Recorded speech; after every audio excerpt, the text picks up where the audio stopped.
As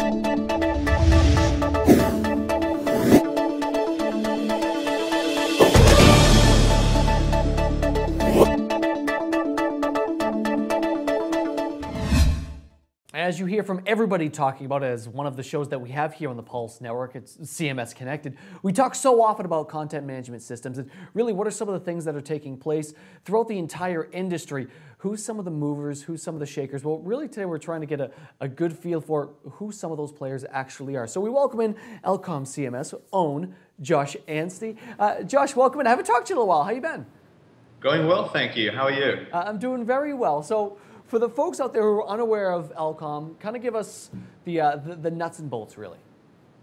Sure. So Elcom, we're an enterprise web content management system. It's a powerfully simple web CMS. We're deployed globally in organizations for everything from websites, intranets, portals, mobile, social, and e-learning. And it's a fantastic product. We work with clients in all industries and all sizes, and we're seeing some really exciting things happening globally in the market, and obviously specifically over here in the North American market.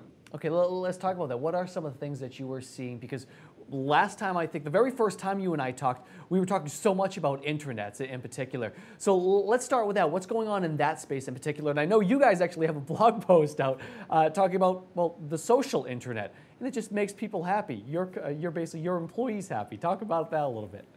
Sure, definitely. Actually, that blog post is one that came out, I think, this week. They published that. I think they call it Social Intranets Make Employees Happy. So we've seen a lot of work over there in the social intranet space, and you're right, we spoke about that last time we had a conversation, and we're definitely seeing that continue to grow and increase.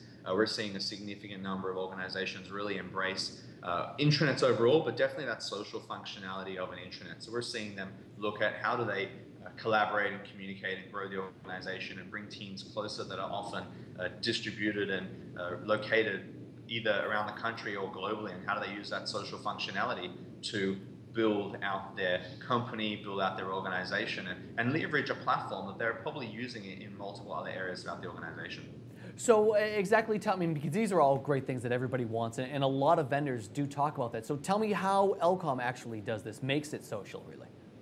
Sure. So we've got social functionality in the Elcom CMS. It's our social module, and it works very much like social networks that you'd be familiar with on the public-facing scenarios and sites people might use personally or professionally for different reasons. This is social functionality we've built in the Elcom CMS, and it's there in the intranet, and employees can jump in and they can create their own profiles, and they can connect to other employees maybe in their team or in their department or just company-wide. They can create groups to collaborate and communicate, and they can post their updates about what they're working on, maybe information they're looking for, projects they're trying to do, and maybe resources they're trying to actually gather. So with the Elcom CMS, the social functionality, we've got that there out of the box, ready to go. We're seeing employees in all organizations working with the Elcom CMS really embrace that functionality because it's really a no-brainer. Everyone knows what to do now. So by having that functionality readily available, we're finding that employees see it and they just gravitate towards that functionality to socially interact with other colleagues on their intranet. Now, what about from the implementation side, for the intranet? Because we see a lot of folks out there, they actually seem to struggle more with their intranet than with their external site. It's interesting the way it works at times. Talk about that. Talk about the implementation stage. Sure. So implementing the Elcom CMS and specifically social functionality is really easy and straightforward. We've always believed to build a powerfully simple web CMS. So that's something that our product team takes right through every element of the product. So deploying that's really easy and straightforward. The nice thing is organizations can easily add on that functionality and just activate the functionality, and it's up and running, ready to go. And we do have that global network of partners who are certified on the Elcom CMS, and they'll often work with our clients as well on different implementations of the Elcom CMS and some of the social functionality. But essentially, it really is that straightforward. It's point and click, and the functionality is up and running. And there you go. You've got a social intranet to start making employees happy. Excellent. Now, one of the things, we're actually just coming off the Gilbane conference, and one of the things that we heard, so social was one of the words, internet was the other one. We'll talk about the social space, not necessarily just the internet. So we'll talk about the social space in a second, but I want to bring up the word mobile, because that's one thing that it seems to be the word that's been up and coming for so long, yet people and a lot of vendors can't seem to kind of fully grasp exactly, not necessarily what's happening right now, but what's going to happen in the next couple of years. And I think that's what people are really starting to gravitate towards, saying, okay, well, yes, we all know that everybody's got a mobile device, everybody's got a smartphone at this point in time. We all want our website to look nice on a mobile phone. But where's it heading? I mean, talk to exactly what Elcom's doing in the mobile space at this point in time, especially looking towards the future. Sure. You've definitely hit the nail on the head there. It is growing, it's increasing. The evidence is there, the statistics are there, and it just goes without saying.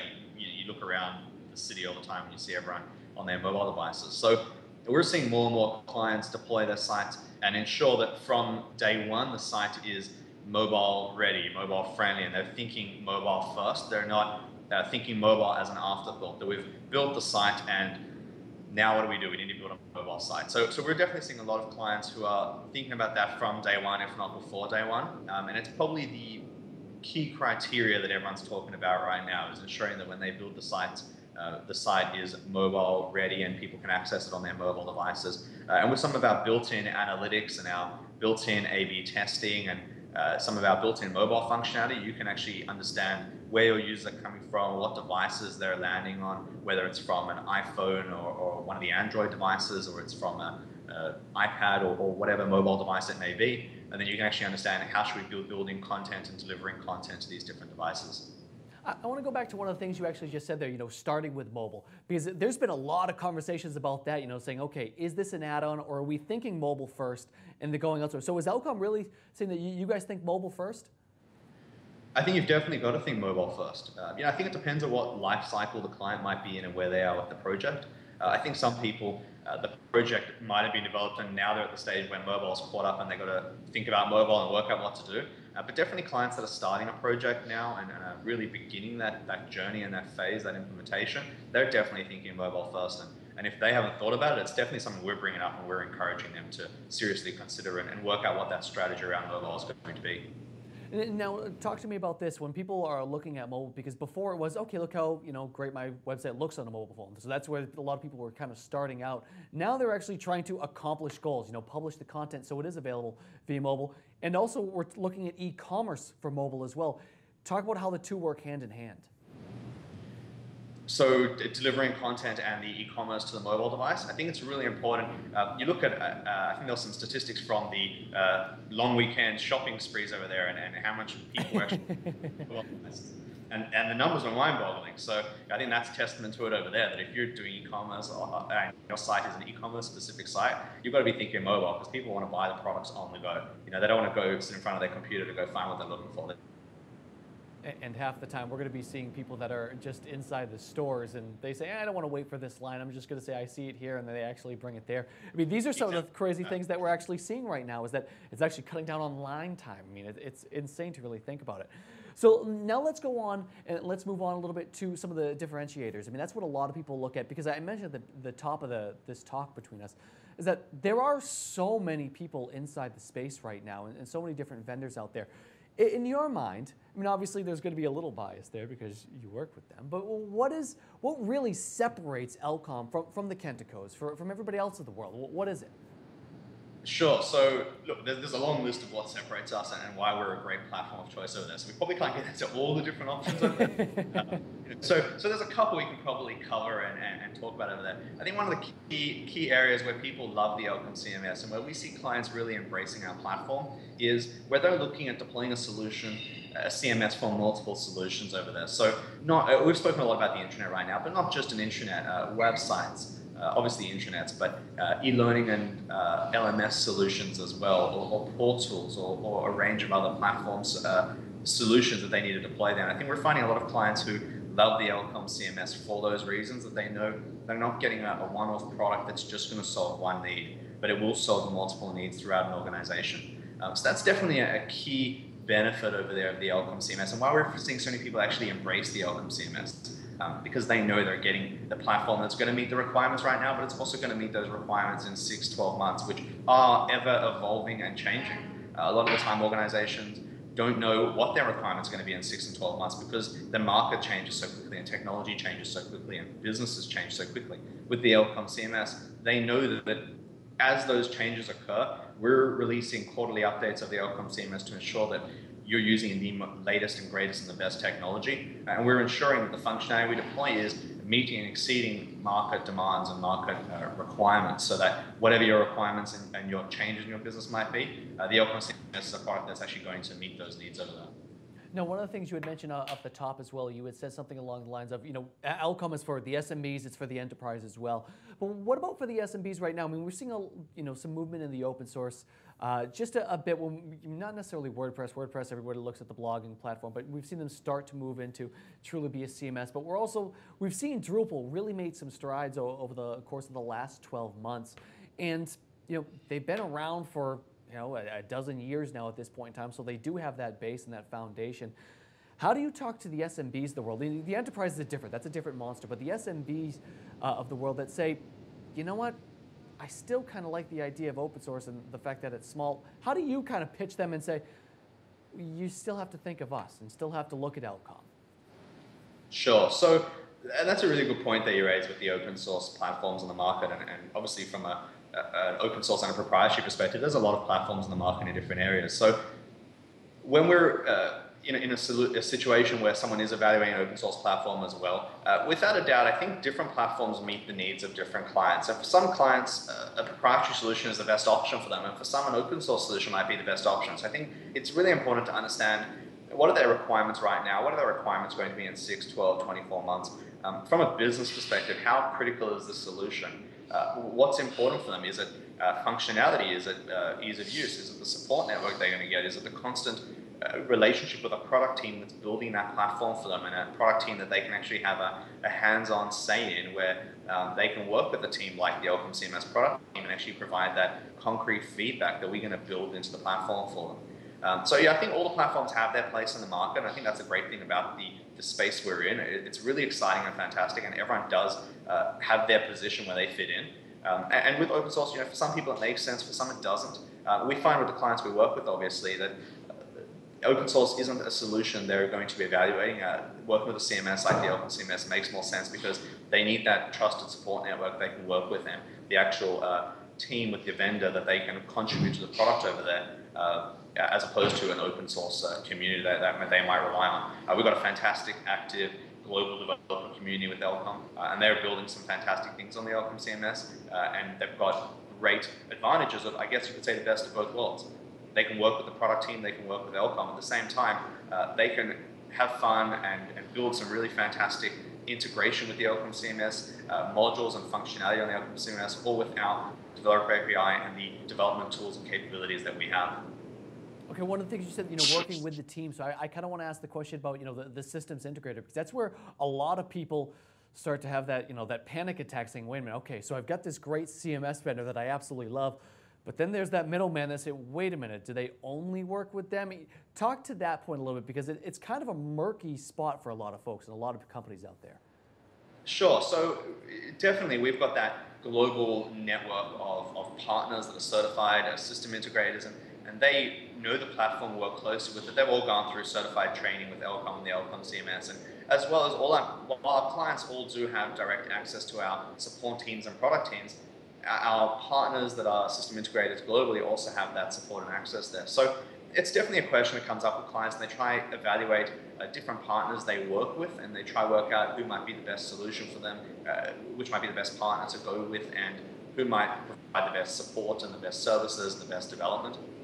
The comfort we provide and the peace of mind that we provide is that we work with a close partner network that is really certified, and we really know what's going on. So clients feel confident that when we put them in front of one of our partners and we recommend them to a partner, they know they're getting the best of any partner out there. They know they're getting the best of breed in terms of everything from support and development and consulting and requirements gathering and analysis and integration and implementation. And so they really know they're getting the best with us. And I think that really comes down to how our team works with our partners over there.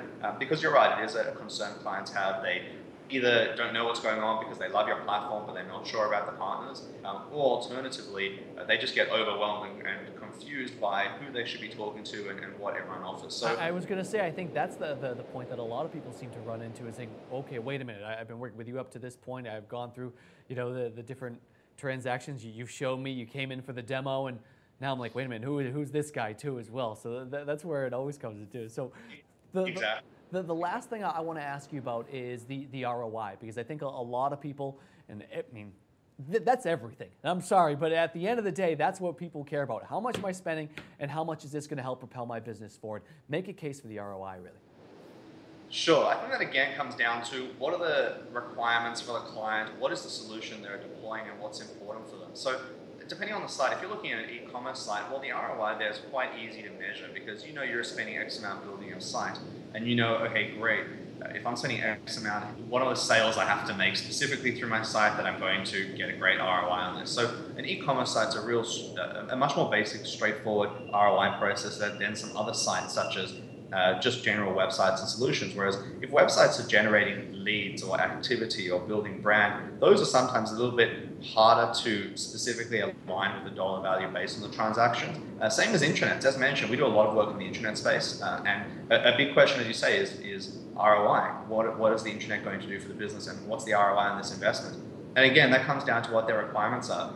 I think organizations need to take a serious look at what their requirements are and think about things such as, well, how long does it take an employee to go find a document in the system? And are they spending 5 minutes to do it, 1 minute, 30 seconds? And if I implement a solution, how much quicker is that going to be for that employee? And then overall, how much time do I save? So you can get really granular like that. You can also look at collaboration and communication. How does that affect teamwork and growth in the organization? Because people know each other and people understand what everyone is doing. I'll give you an example. There was a client we worked with who implemented a social intranet, and as a result, they saw an increase in productivity because other team members actually were able to talk to other members from a productive business perspective and find information they want. So ROI is definitely a challenge to measure. I think, again, it comes down to understanding what they want at the beginning and then looking at certain factors such as how long information takes to find, how many leads do we want to generate, what's our conversion rate of the leads from a website, is the website being effective or is it not? And then using other tools that platforms can provide such as A/B testing to work out what's going to get us the best ROI. So definitely a challenge that a lot of clients have, but there's ways to put together a good ROI plan to make that justification for the investment in the CMS. Love it. Josh, honestly, it's a pleasure as always, my friend. Great talking with you and great catching up with you. For the folks out there who want to learn more, where should they be headed? Definitely check out our website, elcomcms.com. We've got global offices as well, but definitely head to our website, elcomcms.com. We'd be happy to assist you with any questions you might have. Awesome. Great stuff as always, Josh. We'll catch up again soon. I'm sure it'll just be another couple months and you and I will talk again. Sounds good. Thanks very much, Tyler. Awesome. Appreciate it. Great stuff indeed, folks. That right there, Josh Anstey of Elcom CMS. I am Tyler Pive, and this is Sync Up right here on the Pulse Network.